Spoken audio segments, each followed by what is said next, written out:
Are you concerned you're dating a man who would be found on the Epstein list? Because I'm concerned for you. Given everything that's happening, it is clear to me that dating culture has got to take a radical shift. So apparently we're running a strict dating program in 2026. So here's my list. If you ask me what time I was born, cut. If you have an OnlyFans, cut. If you're a liberal, cut. If you don't have a growth mindset, cut. If you're a feminist, cut. Have you ever had a personal relationship with Donald Trump? What do you mean by personal relationships? Have you socialized with him? Yes, sir. Yes? Yes, sir. If you follow any lustful accounts, you're cut. If you try to act nonchalant, you're cut. If you buy a girl anything, even a bottle of water, you're cut. Who cares if she's parched? What? If you've been cheated on and stayed, you're cut. Lack self-respect.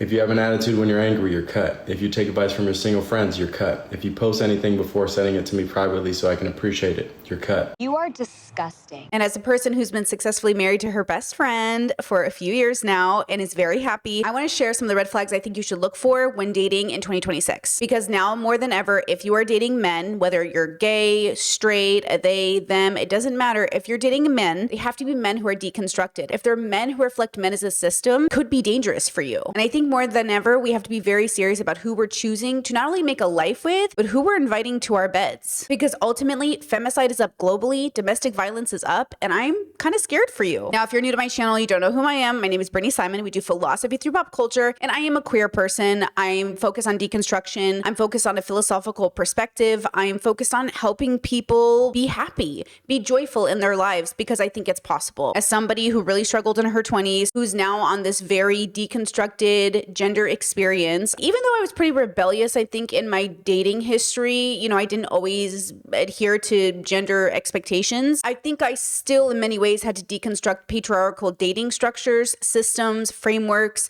and I had to remind myself that at the end of the day, regardless of who you're in love with, your gender doesn't assign action. And as a man, why you fat? Like, cool, you gained a little weight. As a man, why you still fat? Why you been fat for months? I hate when I'm having a conversation about women's business and then somebody's son comes up talking about, as a man.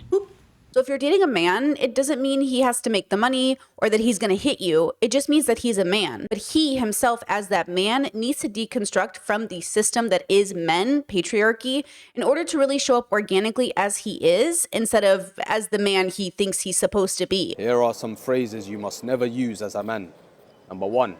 I'm tired. And we know right now a lot of men are blatantly sharing on the internet that they are sort of tricking liberal women. Culture that you are unbelievably unique and obviously very intellectual and intelligent and communicative.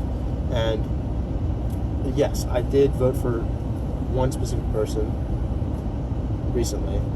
And I understand that makes you uncomfortable, and I get that, and I'm not pleased with my decisions. Wait, why are you beating around the bush? No, I voted. I did. In 2024? Yes. Okay, then why did you just say that you didn't? That was weird. Because I'm horribly embarrassed and intimidated by you. I'm embarrassed to...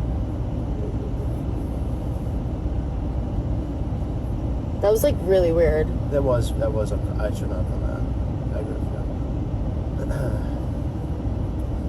So we know there's something insidious happening, and I think that we should be aware of it when dating. And since you guys have asked me over my stream channel and here to talk about some dating tips, that's what I want to do for you today. Ultimately, I'm just trying to encourage you to pick somebody you have the same values as, and somebody you really like as a person. He's a 10 out of 10, but he voted for Donald Trump.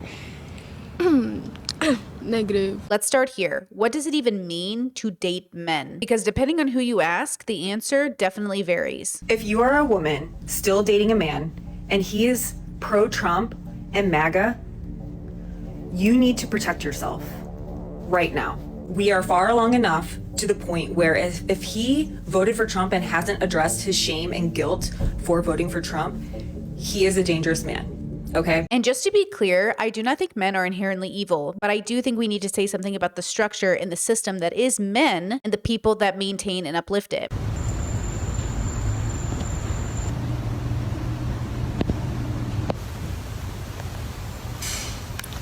All of this is very important when it comes to dating. If I assume you want something long-term, because long-term also means growing old together, becoming disabled together, getting sick together, having children together, owning property together, going through hard times together. Not that marriage will ever be hard, but life will be challenging. And right now in 2026, it's pretty clear that the world is pretty messy, and you want to make sure that you do it with someone you can trust. It really takes a very specific kind of man to deconstruct his gender from his actions. And as long as a man believes in patriarchy, he might internalize and actually be more misogynistic than he can even perceive himself as being, which is what we kind of see in culture right now. So many men you date will say, I'm not a misogynist, I'm not a bad guy, but will vote for a rapist, will make excuses for the Epstein files, will make excuses for his favorite football players or hockey players or singers or musicians or actors. And the point is that his excuse for celebrity is going to be his excuse for his own personal action. And so we should be very cautious about the people we're dating. What's your advice to someone who discovers that they're in a relationship with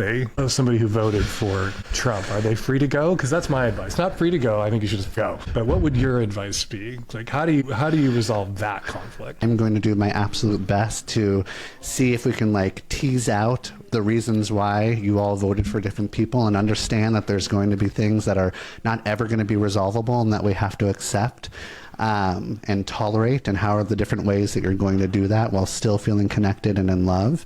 It's going to be very difficult to do that, though, when there's this huge dichotomy within the relationship. One of the differences between my job and your job is that professionally you can't look at somebody and say, oh my God, dump the girl already, but I can. Because at the end of the day, these are people who hopefully will be with us till death do us part. Marriage is easy, but life is hard. This administration, World War III, the economy, things are scary, and you deserve during scary times to lean on reliable people, whether it's your family, friends, or partner. Honestly, whether you're monogamous or poly, rules still apply. I don't think monogamous people should settle, and I don't think poly people should settle. I think ultimately, if you do settle, you should know that's what you're doing. But if you're aiming to be with somebody who's truly high compatible, who's truly your best friend, who's truly someone you're in love with, someone you're really going to do life with, then you really have to make sure you're radically honest with yourself and them about your values and where you stand. Because I've seen time and time again, all of us making compromises when it comes to our values because we don't quite know them yet. We think we do, but it's really hard because if our value is X, then why are we dating Y? Your husband is a Trump supporter, so are you. I don't give a fuck how much activism you give. I don't give a fuck how much for the people you are. I don't give a fuck how much you get outside and you say, I'm for us, with us, and by us. Bitch, if your husband's a Trump supporter, you're just as bad as him. There's no way that you can say that you support women's rights, the LGBTQIA community, immigrants in America, all of the black and brown people in America, all of the children in America, and then turn around and sleep with somebody who agrees with everything that the Trump administration is doing.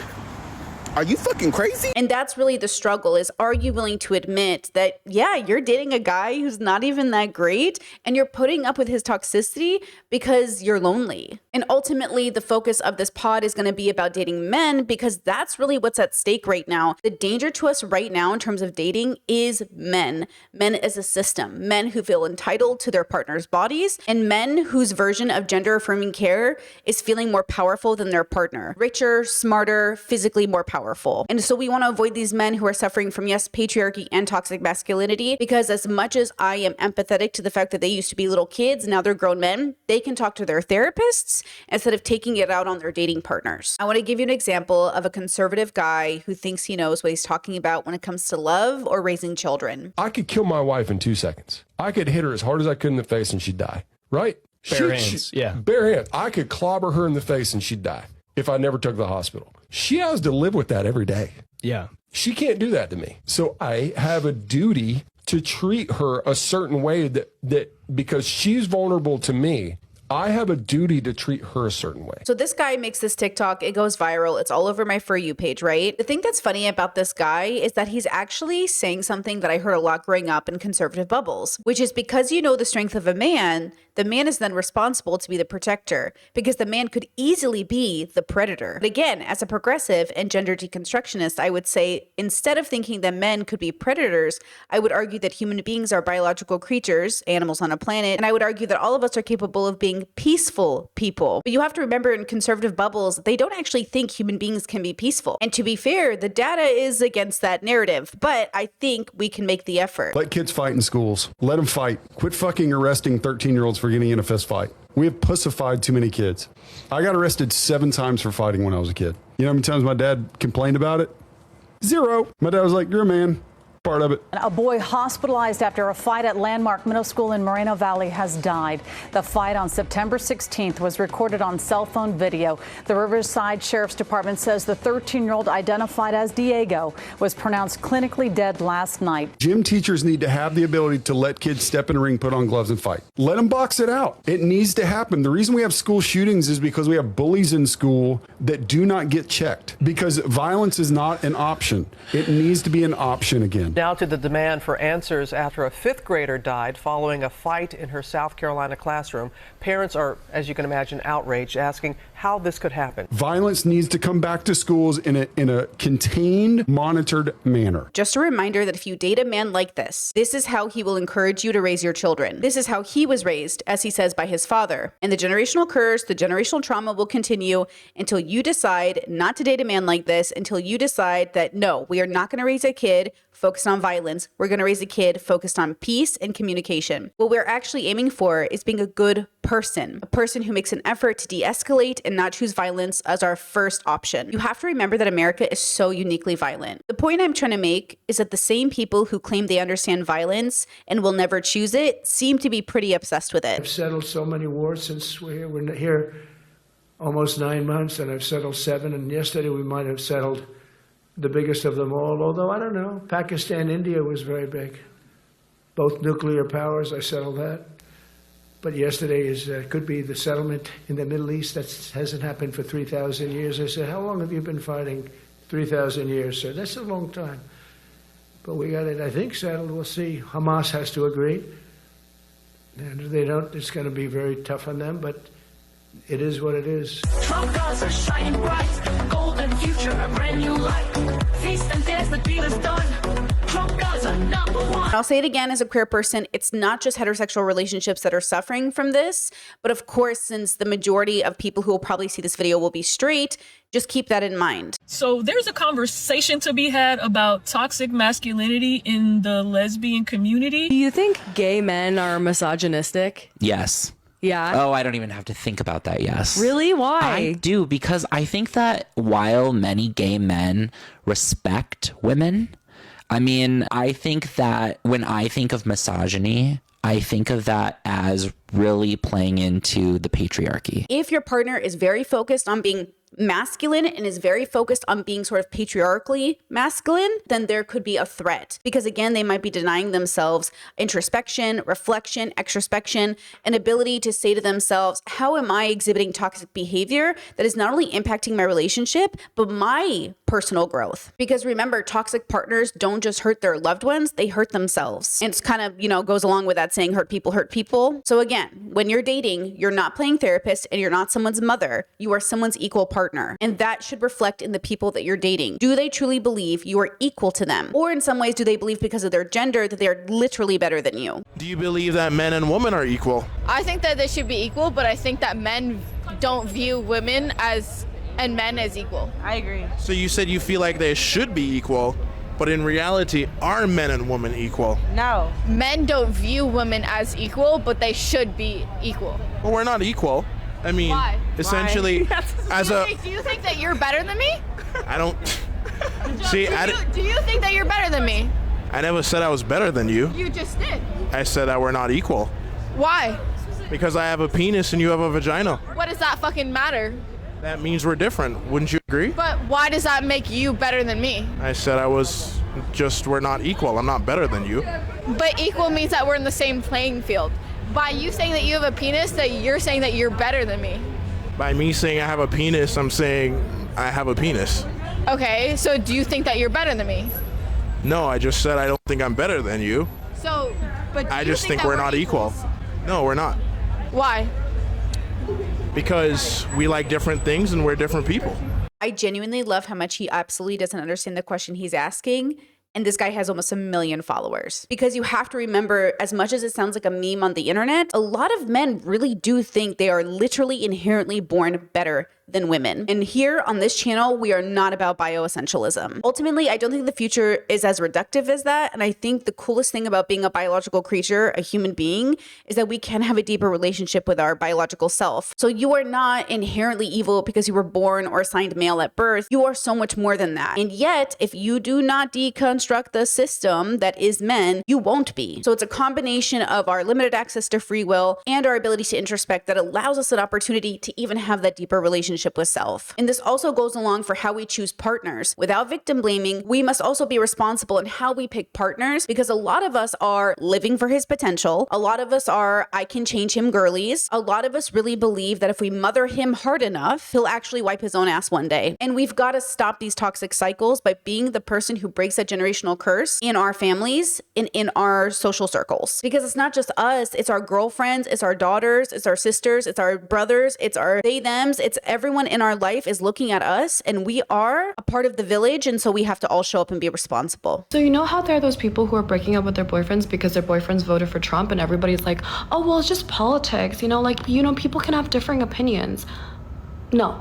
Yes, people can have different opinions, but not when it comes to human rights. Like different opinions when it comes to like pizza toppings, or like what's your favorite ice cream flavor, or like what's your favorite color. Like different opinions, yeah, that's completely valid. Like you can't be racist or sexist or homophobic and just be like, oh, well, it's just my opinion. Like, no, it's not an opinion. It's just, you're just being a bigot. Okay, let's talk about Epstein really fast, because one of the things that came out with the recent file drop was interesting to me. It was the fact that we had all of these horrible videos, all of these horrible files, and no convictions. All of these men who claimed they simply didn't know. They were there, they knew him, they're in the emails, but they themselves did not contribute or engage in illicit behavior. More than 3 million pages dropped Friday. Dozens of powerful men are shown to have been corresponding with Epstein, many of them multiple times.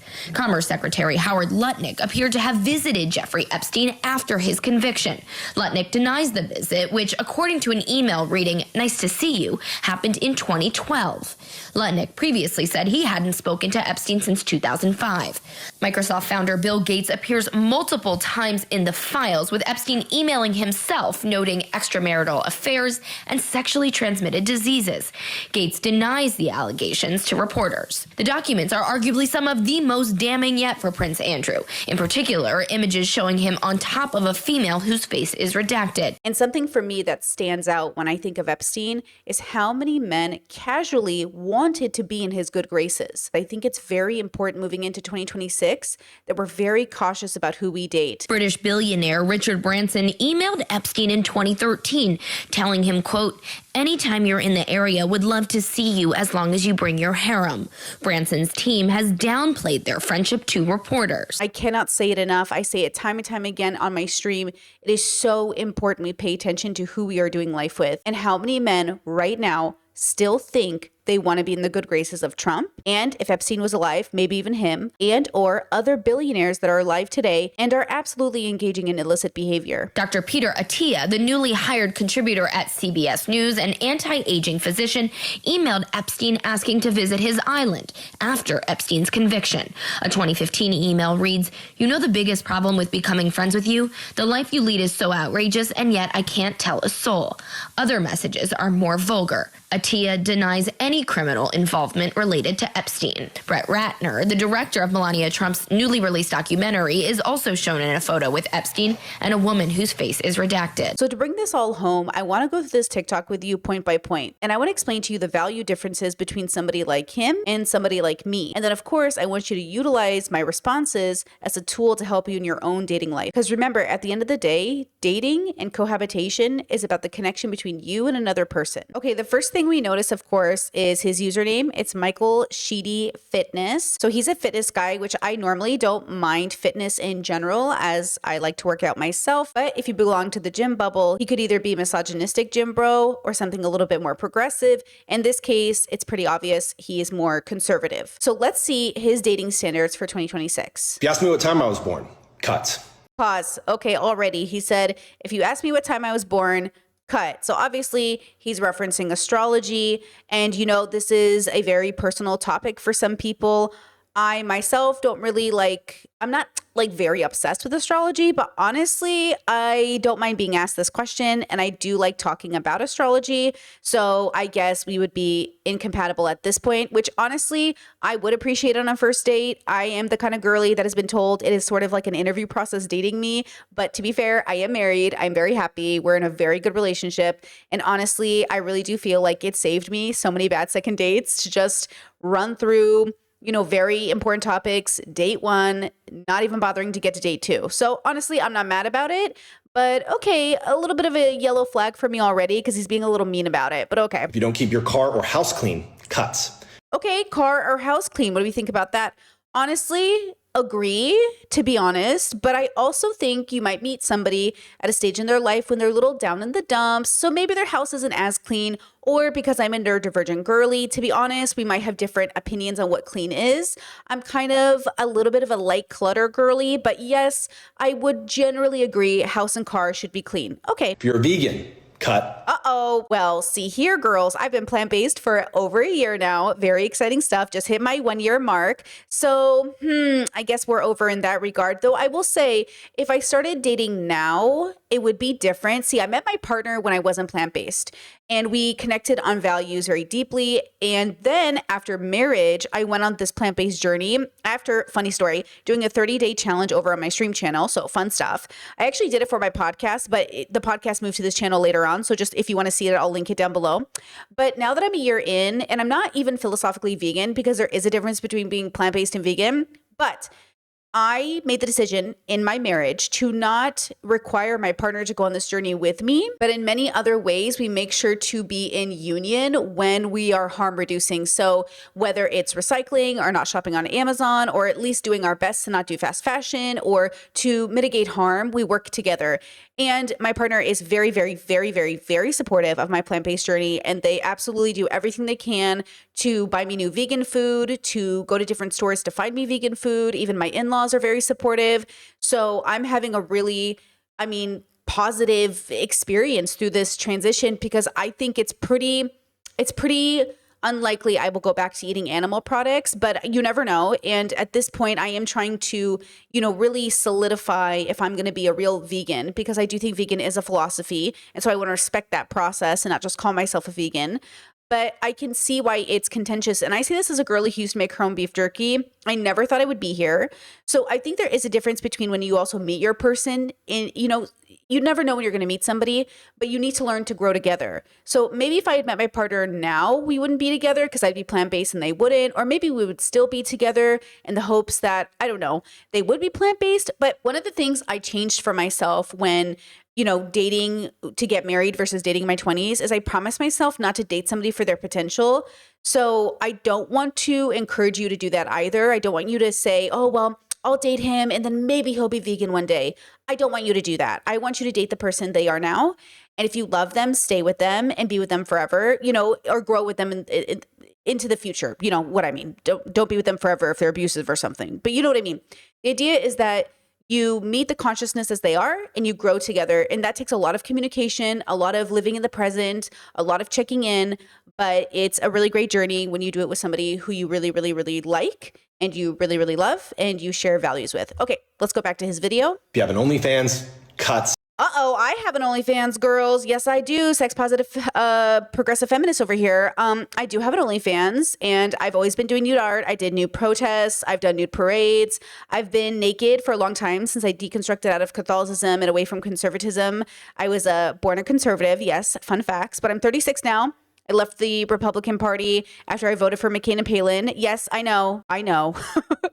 And I've been on this journey ever since. So for me, that was a big part of my dating process. I had to ask every person I dated, how do you feel about sex work or OnlyFans or nudity or any of those things? And I am married to somebody who's very supportive. Once again, very, very, very, very, very supportive because, I kind of want to be an old lady on the internet who's naked. I do very specific type of sex work and or nude art. So, it's not everyone's cup of tea, but it's my cup of tea.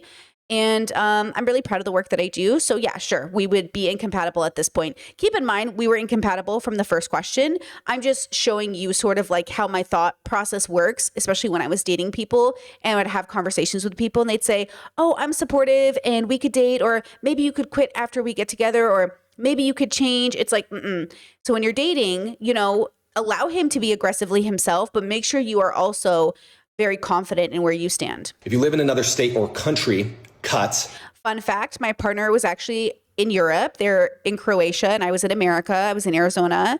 So when we met on the internet and we dated, and then we flew out to each other, met each other's families, and then we got engaged and now we're married, and I live in Europe now. I live in Croatia. So this is also funny, if you live in a different state or country, cut. It's like, okay, I guess, but also for me, my high compatibility partner wasn't in Arizona, in a small town. I was living in like a town of like 5,000 to 8,000 people. Like, girl, she was not there. You know what I mean? So I was obviously going to meet my partner somewhere else. And that's also something that I was very open to, because I know how rare it is already to meet that high compatibility partner. Even though there's millions out there for you, it's still like pretty rare. And so I was very open to finding that person online. Now, to be fair, I found them in a less conventional way. So it wasn't exactly on a dating app, but it still was on the internet. And that's the point. Forums, hobby groups, Discords, YouTube videos, communities. Like, there's so many ways, anime conventions, there's so many ways to run into your person.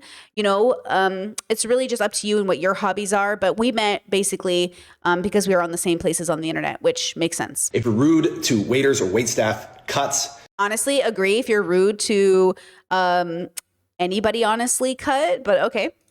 If you're in the club every weekend, cuts. Honestly, same, but that's because I'm an introverted girly and I'm not much of a party girly. I mean, I was in my 20s, but that was mostly for fun. And I was like, gay clubs every weekend, but I'm not doing that anymore.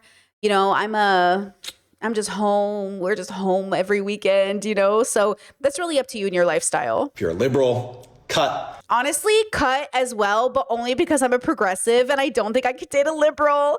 I mean, when I was a liberal, I could have dated a liberal, but now that I'm more progressive, I just don't think I could do it. But that's because liberals, they tend to be, all a part of the system instead of dismantling it. I definitely couldn't date a conservative, never dated a conservative, not interested. But a liberal, definitely not. I think, yeah, absolutely not. If you're still in contact with your ex, cuts. Depends on the context of being in contact with your ex, but probably cut. It just depends. I know for myself personally, I was not the kind of person who could stay friends with her exes without there being like problems. So I'm definitely like a cut and move on kind of person, but I'm very open-minded to the fact that some people do have good relationships with their exes. It's just very dependent. If you don't have a growth mindset, cut. Ooh, growth mindset, kind of toxic language coming from Boy Bubble on the internet. So I would say if you use the words growth mindset, probably a red flag, more or less. But I would argue that if you do not have a philosophical desire to grow and to be a good person and to work on yourself, then definitely red flag and cut. So one of my requirements of being with a partner was making sure that they were in a unique and custom way growing as a person. So it's not necessarily through labor or money or work, but it's through how you exist as a person. Because in the past, I have dated people that I felt like were stagnant in their growth and they just didn't want to be introspective or extrospective. So, if I translated this to my own language, I would just say, yes, it is a cut. It is a red flag if you are not growing as a person. If you're a feminist, cut. Okay, so obviously, feminist, progressive, all that stuff. If you're scared about the word feminist because you're conservative, red flag. If you're, if you're concerned about the word feminist because you're more of a womanist, we can have a conversation.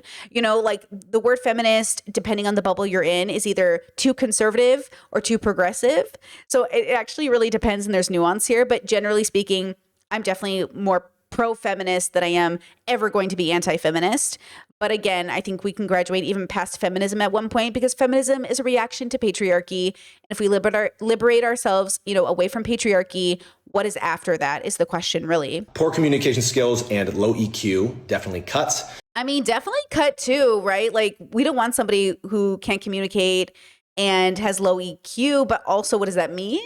Given his previous answers? Combative attitude, cuts. Ooh, what do we mean by combative? Because I'm also an Assyrian baddie and I do have that tough energy in me. So I'm going to need some details on what he means by that. If you're a single mom, cut. I am a single mother. Well, I was when my partner found me, to a beautiful cat named Indiana Jones. So I don't know if that counts for him. I can see the issue with dating single parents, but I'd be more concerned if I was the single parent about bringing a strange man around my kids. But I do believe in the strength of parents who step up, and I do believe in blended families, and I do believe in love. And so I think everyone deserves it, even single parents. And I think good things can come from dating people, but I think the parents, first and foremost, should always protect their kids, of course. If you watch Love Island, cuts. Ooh, okay. Now listen here. Okay. I'm a Love is Blind girly, but I might just convert to Love Island. If you're on SSRIs, cuts. Ooh, so if I go to therapy and get medication, cut?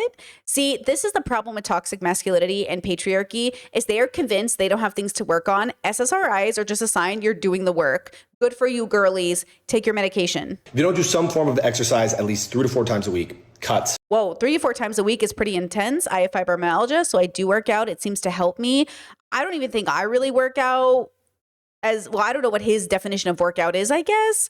But 3 to 4 times a week, does he mean like heavy gym work, or are we just talking about like squats in the kitchen? Because I can do that, but I'm not going to the gym 3 to 4 times a week. I'm not even going to leave my house 3 to 4 times a week. So what does he mean by that? If all you listen to is country music, cuts. Honestly, hard agree. If all you listen is country music, that's it.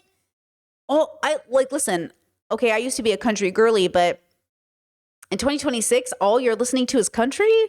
That is a red flag. And if you're a liar, cut. Honestly, if you're a liar, cut.